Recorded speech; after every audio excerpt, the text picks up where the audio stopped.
సహజంగా మనకు కొన్ని ఇన్ఫెక్షన్స్ డిసీజెస్ పెరుగుతాయి. దానిలో డయేరియా అంటే విరోచనాలు, తర్వాత దాంతోపాటు దోమల వల్ల వచ్చే మలేరియా, డెంగ్యూ జ్వరాలు కూడా పెరుగుతాయి. ఇప్పుడు మొదటిగా ఏమంటే కొన్ని డయేరియా కేసులు ఎక్కువగా వచ్చే అవకాశం ఉంటుంది. ఎందుకంటే వర్షాలు పడడం వల్ల కొంత అపరిశుభ్ర వాతావరణం, కలుషిత నీరు వచ్చే ఛాన్సెస్ ఉంటాయి. కాబట్టి దానివల్ల మనకు కొంత డయేరియా వచ్చే అవకాశాలు ఎక్కువ ఉంటాయి.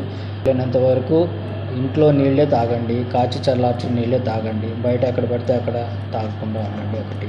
రెండవది, ఏవైనా లక్షణాలు కనిపిస్తే, డయేరియాకి సంబంధించిన లక్షణాలు కనిపిస్తే వెంటనే మన ప్రభుత్వ ఆసుపత్రికి వచ్చి దానికి సరిపడా మందులు, ట్రీట్మెంట్ తీసుకోండి. వ్యాధి ముదరకుండా సీరియస్ అయ్యేదాకా ఇంట్లో ఉండి విరోచనాలు బాగా ఎక్కువయ్యి నీరసపడిపోయి దానివల్ల వచ్చే షాక్లోకి వెళ్ళిపోకుండా, అలాంటి సందర్భం అంతవరకు వెయిట్ చేయకుండా ఇమీడియట్గా మన దగ్గరికి వచ్చి వైద్య సేవలు